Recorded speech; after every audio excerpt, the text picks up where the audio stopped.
স্বাধীন থেকে আমরা হইলে বুঝলেন আমরা আগে আওয়ামী লীগ বলছে কথা বললে বলে কি বলছে জামাত শিবির এখন কেউ কথা বললে কি বলে ছাত্রলীগ আওয়ামী লীগ কি হইলো গৈবশূন্য হইলো আগে আওয়ামী লীগ বলছে কথা বললো জামাত শিবির এ কথা বলছে কে জামাত আর শিবির এখন কথা বললে কি বলে ছাত্রলীগ আওয়ামী লীগ তো কইল বৈষণ্যরা আমি সারাদিনে 150 টাকা ভাড়া মারছি আমার 6 দিন খাওয়াইয়া তেলের কেজি কত মুদার কেজি কত তেলের কেজি কত বলেন আমার 6 জন খাওয়াইয়া আমি আজকে 1 মাসের টাকা পাঠাইছি মাত্র 4000 আমার ফ্যামিলি কি খায় আপনার ঠান্ডা এসে ভিতরে বসা গরম কফি খাইবেন হ্যাঁ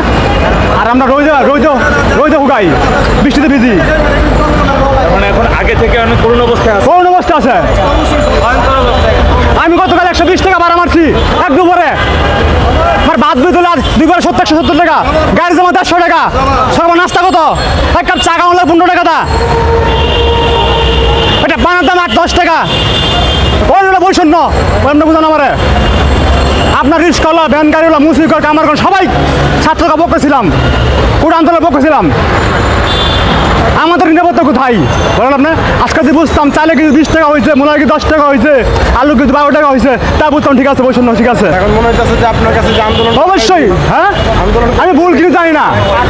কোনটা সঠিক ভুল তারা বলতে পারবে যারা দেশ তারা বলতে পারবে তারা বিবেচনা করুক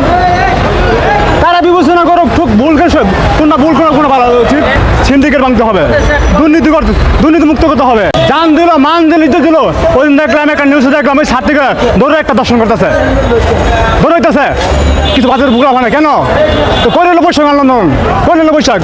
যে মূলা খাইছে না গরু এত দর্শন হয়েছে তত্ত্ব হয়েছে ছিল তো ছিল তত্ত্ব স্যার দেখেন আপনারা